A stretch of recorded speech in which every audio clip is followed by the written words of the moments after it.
ichida yuribsiz. Aynan maktabgacha ta'lim tashkilotlarini aynan ijrochisi sifatida siz mendan juda yaxshi bilasiz. Ayrim xatoliklar bo'lsa sizlardan oldindan uzr so'rayman. İmkoniyat darajasida men slaydga harakat qildimki, berilgan bilimlarni ham bilimlarga yondashgan holda e'tibor qaratishga lozim topdim. Aslida maktabgacha ta'lim tizimi bu ta'limga sifatli yo'l. Biz har bir bola bir olamligini his qilib maktabgacha ta'limda faoliyat yuritishimizni har birimiz oldimizda maqsad qilmoqimiz kerak.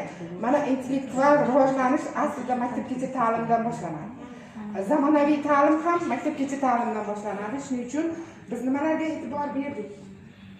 Bu yerda pedagoglarning kasbiy mahoratiga, albatta malaka oshirish institutlarida guruhlarni tashkil etib, undan tashqari yana tizimdagi o'zgarishni eng yaxshisi metodik mahorat kuni va metodik mahorat soatlarini tizimli tashkil etilgan. So'nggi 5 yillikda ta'lim sohasidagi islohotlar bu hech bir tahsinga sig'maydigan imkoniyatlarni ochdi.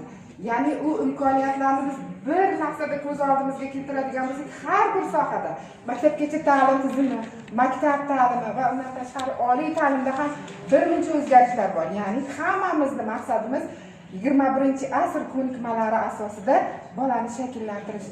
Ya'ni xalqaro global sharoitda bolani hayotiy ko'nikmalarini shakllantirishga qaratildi. Shuning uchun asosiy urg'uni nimaga bermoqchiman? Buyuk olim pedagog Avloniyning shunday so'zi bor.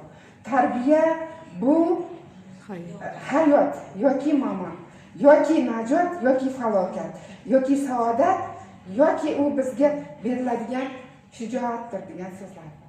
Ayrim biz ana shu so'zga urg'u beradigan bo'lsak, albatta tarbiyani maktabgacha ta'limdan boshlar ekanmiz. Boshlang'ich ta'lim bilan uzluksiz bog'liqligini ham his qildim. Va bu yerda eng yana o'zgarishlarni shunaqa aytmoqchimanki, sizga ish haqini oshirilishi 2 barobar qismda oshirilishi va undan tashqari direktor o'rinbosari degan lavozim berildi.